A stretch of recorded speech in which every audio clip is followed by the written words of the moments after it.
Hi అండి, welcome to Bharati home. ఎలా ఉన్నారు? బాగున్నారా? నేనైతే చాలా బాగున్నాను.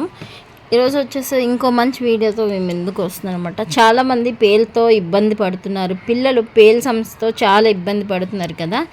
సో అలాంటి వాళ్ళకి యూజ్ అయ్యే ఒక మంచి టిప్ అనమాట. ఇవి వచ్చేసి రేకు మందారం అనమాట. రేకు మందారం అయినా వేసుకోండి, రేకు మందారమే వేసుకోండి, అవి యూజ్ అవుతాయి అనమాట. ఒక కొబ్బరి నూనె అనమాట.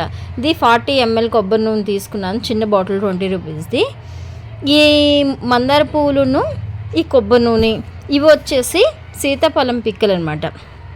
సీతాఫలం పిక్కలు ఇవి మనం చక్కగాను మన సీతాఫలం పండు ఉంటుంది కదా, ఆ సీతాఫలం పండు తిన్నాక ఆ పిక్కల్ని వేరు చేసేసుకోండి. వేరు చేసుకున్నాక ఆ పిక్కల్ని తీసి సపరేట్గా పెట్టుకోండి. తడి ఆరిపోయిన తర్వాత ఇట్లా మనకి పొడి పొడిగా అయిపోతుంది. వీటిని ఒక రాయితో చితక్ కొట్టేసుకోవాలన్నమాట. కుంకుడుకాయలని మనం ఎలా చితక్ కొడతామో ఈ పిక్కల్ని కూడా అలా చితక్ కొట్టేసుకొని ఈ చిన్న కొబ్బరి నూనె బాటిల్ అంతా కూడాను ఈ కొబ్బరి నూనె బాటిల్ 20 రూపీస్ తీసుకోండి చాలు. పేలు ఉన్న వాళ్ళకి సరిపోదు, అప్పుడప్పుడు వారంకి ఒకసారి రాస్తే సరిపోతే, రెగ్యులర్గా రాయాల్సిన అవసరం లేదు. దీనివల్ల ప్రాబ్లం కూడా ఏమీ ఉండదు, పిల్లలకి తలకి చక్కగా పట్టించవచ్చు అనమాట. ఈ చిన్న బాటిల్ని ఓపెన్ చేసి ఆయిల్ అంతా ఒక బౌల్లో వేసుకోండి. వేసుకున్న తర్వాత ఈ సీతాఫలం పిక్కలు ఉన్నాయి కదా, వీటిని కుంకుడుకాయలు ఎలా చితక్ కొడతామో అలా చితక్ కొట్టేసుకొని ఆయిల్లో వేసుకోండి. చక్కగా ఆయిల్లోనే చితక్ కొట్టేసుకొని వేసుకోండి అనమాట. వేసుకున్నాక వీటి లోపల చిన్న తెల్ల పప్పు లాంటిది వస్తుంది. ఆ పప్పు లాంటిది కొబ్బరి నూనెలో వేసి ఉంచండి.